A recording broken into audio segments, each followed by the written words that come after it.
Unit 3, page 27. Listening. Exercise 1.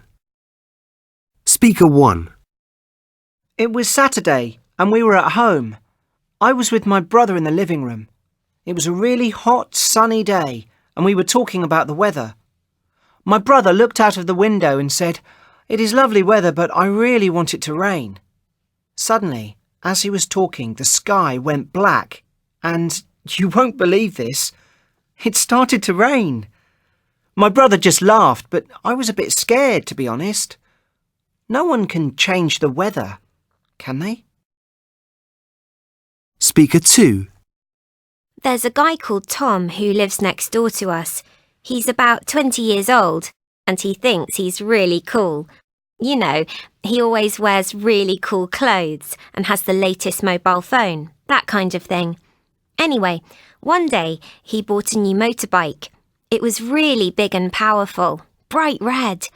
So he was riding his wonderful new bike around the streets where we live when my mum saw him. She was shopping or something. Anyway, he was riding down the road when the traffic light suddenly turned red. He stopped the bike and smiled at my mum, but he forgot to put his feet down on the ground and the bike fell over. His face went bright red as his bike, my mum said. Speaker 3. This happened to me last week, and I still don't understand it. I went to school and I put my mobile phone in my bag as usual. I remember sending a text message to my friend Julie in the morning, so I'm sure I had it. Then, at lunchtime, I couldn't find it anywhere. It wasn't in my bag, it wasn't in my pockets, nowhere. I was really worried. When I got home, I told my mum that I'd lost my phone.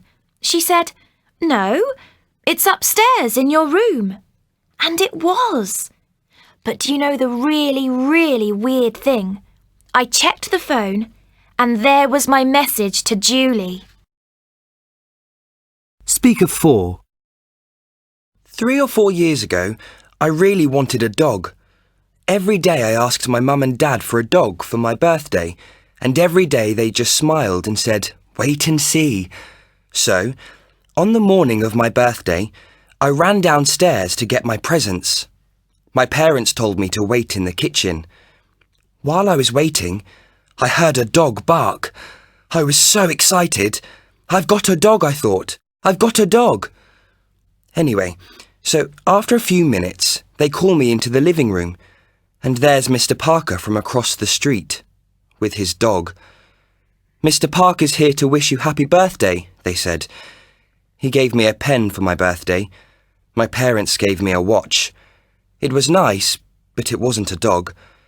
I wasn't very happy at all. Speaker 5. A couple of days ago, Sally, who's in my class at school, was telling a story about Mr. Thompson, our history teacher. While she was talking, Mr. Thompson walked into the room, but Sally didn't realise, and we didn't tell her. He was standing right behind her while she was talking about him. We were all laughing, of course, but she thought we were laughing at her story. When she finished the story, Mr. Thompson said, "Are you sure that's a true story, Sally?" Sally ran out of the room and we all fell on the floor laughing.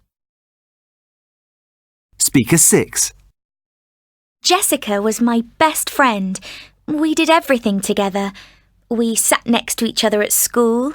We played together at the weekend. Our families even went on holiday together.